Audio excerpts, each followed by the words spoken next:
Mapapa-from this to this ka talaga. From pangit na lababo to mala-aesthetic na kitchen. Ito nga ang isa sa bunga ng pagsusumikap namin ni Mister.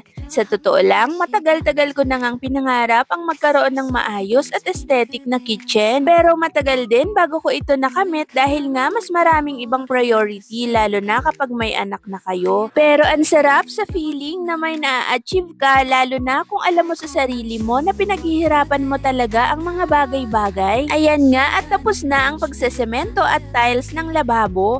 Ngayon nilalagyan ko na nga lang ng 3D wallpaper na color white para mas malinis ang kitchen ko at grabe di nga ako nagkamali ng napiling color dahil bumagay talaga dito sa lababo namin. Sobrang excited na nga ako matapos at maglagay ng mga gamit. For the linis na nga rin si Mr. Jan habang ako naman ay di magkanda o gaga maglagay ng mga palamuti. Nung natapos yung 3D wallpaper, sinunod ko na rin yung mga cabinet, dish rack na bagong bili din from Orange App, pati yung patungan ng oven at nilagay ko na nga rin isa-isa yung microwave at oven toaster ko. Pati yung rice cooker, yung mga condiments, jar at kung ano-ano pa. This time nga, nag-unbox na rin ako ng mga iba pang gamit na pangkusina rin. Naipon na nga lang din dahil nga hinintay ko talaga na matapos tong kitchen. Kung ano-ano nga lang yan, basta nagustuhan ko at feeling ko babagay sa new kitchen ay for the go talaga ako. Sobrang happy ko kasi lahat ng nabudol ko for kitchen ay bumagay naman sa gusto kong final look nito. So I hope may mga na-inspire din ako sa vlog kong to. Kaya moms, push nyo yan, i-manifest nyo din yan at